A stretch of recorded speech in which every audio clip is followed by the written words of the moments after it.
Extension du RERE à l'ouest, 3 ans de retard. Philharmonie de Paris, 3 ans de retard. EPR de Flamanville, 12 ans de retard. Les chantiers connaissent de plus en plus de retard. Ils sont de plus en plus nombreux, de plus en plus importants. Pourtant, ces chantiers n'ont jamais été aussi bien outillés. Diagrammes de Gantt, diagrammes de perte, potentiel tâche, chemin de fer.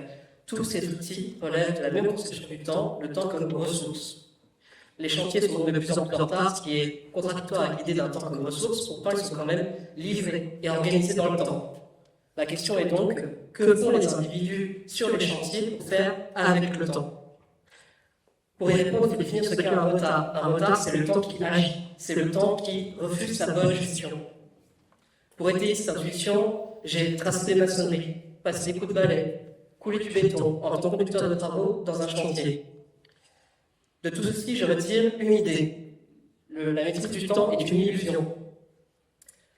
Je substitue à cette illusion le temps comme force qui fait avec du futur, du présent, du passé, le temps qui passe.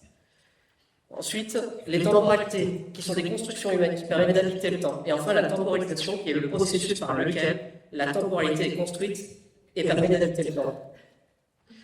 Tout ceci permet de relever 3 grandes catégories de pratiques sur les chantiers. Les pratiques qui font le temps, celles qui sont autour de la bonne gestion du temps. Par exemple, démarrer des tâches en parallèle. Les pratiques qui font avec les temporalités, qui sont multiples. Par exemple, une charme séchera en 1 jour pour un sous-traitant, quand elle séchera en 2 jours pour une entreprise commanditaire. Tout ceci regroupe des intérêts économiques, des intérêts de planification, divergents. Enfin, les pratiques qui font malgré le temps. Les pratiques qui actent que le temps agit et qu'on ne peut rien y faire. Un chef de chantier qui ouvre une tranchée sans aucune autorisation.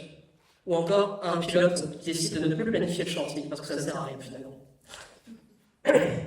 Voilà. Ma thèse aura montré que le temps peut agir. C'est pas nous qui agissons sur lui. Nous agissons sur des temporalités qui permettent de l'habiter.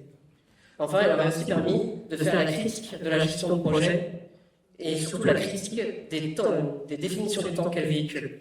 Merci.